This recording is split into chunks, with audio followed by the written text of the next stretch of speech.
राजनीति में जब जीत होती है तो जीत का जश्न होता है और जब हार होती है तो हार की समीक्षा होती है। और कुछ ऐसा ही हो रहा है उत्तर प्रदेश में। उत्तर प्रदेश में जहां 80 लोकसभा सीटें हैं और बीजेपी ने इस बार 80 सीटें जीतने का लक्ष्य रखा था, लेकिन बीजेपी की जीत का आंकड़ा 33 पर आकर रुक गया। और ऐसे में भारतीय जनता पार्टी ने अब तय किया है कि जिन सीटों पर वो चुनाव हारी है वहां पर हार की वजहों की समीक्षा की जाएगी।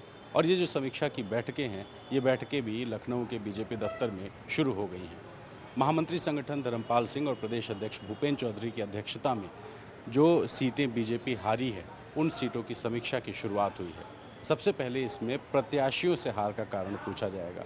वो सीटें जहां पर बीजेपी हारी है, वहां पर चुनाव लड़ चुके प्रत्याशी पार्टी के प्रदेश इकाई के जो पदाधिकारी हैं उनको बताएंगे कि वो चुनाव क्यों हारे।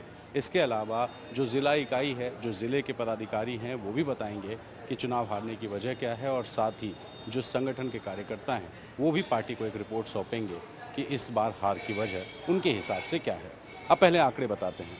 यूपी में कुल 80 सीटें हैं और 80 में बीजेपी अकेले 75 सीटों पर लड़ी। वहीं उसके 4 सहयोगी थे, 4 में से एक सहयोगी निषाद पार्टी को कोई सिंबल नहीं दिया गया था। ऐसे में 75 सीटों में एक निषाद भी शामिल हैं। तो 75 पर भारतीय जनता पार्टी अपने सिंबल पर लड़ी और 5 सीटें सहयोगियों को दी गईं। उनमें 2 सीटें अपना दल को, 2 आरएलडी को और 1 सुभाषपा को। पहले सहयोगियों की बात करें तो सहयोगियों में आरएलडी ने दोनों सीटें जीती, वहीं अपना दल ने 2 में से 1 सीट जीती।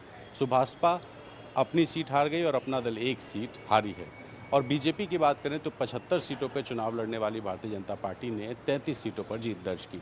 यानी अगर पूरा एनडीए मिला लें तो 80 में से एनडीए जीता 36 और हारी 44। अब ये जो 44 का आंकड़ा है, इन 44 सीटों पर हार की वजह क्या है, और इसी वजह को ढूंढने की अब भारतीय जनता पार्टी कोशिश कर रही है। बीजेपी के सूत्र बता रहे हैं कि जो प्रत्याशी हैं, कुछ प्रत्याशियों को लखनऊ में बीजेपी दफ्तर बुलाया गया है, वहीं कुछ प्रत्याशियों को कहा गया है कि वो एक बंद लिफाफे में अपनी हार की वजह प्रदेश के जो पदाधिकारी हैं उनको बताएं। उसके बाद उनके लेटर पर समीक्षा की जाएगी। इसके अलावा प्रदेश की टीम ने 62 नेताओं की एक टीम बनाई है, जो टीम लोकसभावार भ्रमण करेगी। यानी कि जिन सीटों पर बीजेपी हारी है वहाँ पर एक टीम जाएगी जिसमें कुल 62 मेंबर्स हैं। वहाँ जाके वहाँ के जो कार्यकर्ता हैं, वहाँ के जो पदाधिकारी हैं, और संभव है कि कुछ जनता से भी बात करें और हार की वजह जानकर एक रिपोर्ट बनाकर बीजेपी की प्रदेश इकाई को दें। तो ये जो समीक्षा का दौर है, ये शुरू हुआ है। सबसे पहले अवध क्षेत्र की वो सीटें जहाँ से बीजेपी हारी है उसकी समीक्षा हुई। उसके बाद फिर कानपुर सीट और कानपुर क्षेत्र, वहाँ की समीक्षा हुई।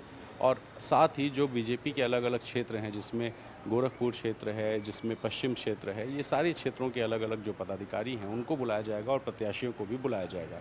यानी प्रत्याशी बंद लिफाफों में बताएंगे कि उनके हार की वजह क्या है। और इसकी शुरुआत अब हो चुकी है। बीजेपी ये मान रही है कि बीजेपी ने 80 का लक्ष्य रखा था, लेकिन उम्मीद थी कि कम से कम 70 सीटें वो जीत जाएंगी। 2014 की बात करें तो बीजेपी ने अकेले 71 सीटें और एनडीए ने 73 सीटें जीती थीं। वहीं 2019 में बीजेपी ने अकेले 62 और गठबंधन के साथ मिलकर 64 सीटें जीती थीं। इस बार लक्ष्य बहुत बड़ा था, 80 में से 80 का था, लेकिन उम्मीद 80 में से कम 70 की थी। लेकिन जो उम्मीद है उससे आधे भी आंकड़े नहीं आए, क्योंकि बीजेपी अकेले सिर्फ 33 सीटें जीत पाई और समाजवादी पार्टी ने इस बार 37 सीटों पर जीत हासिल की।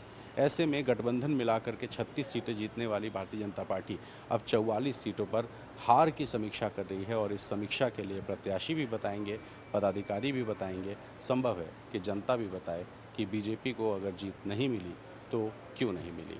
लखनऊ से कैमरा पर्सन राज गुप्ता के साथ रणवीर, एनडीटीवी इंडिया के लिए।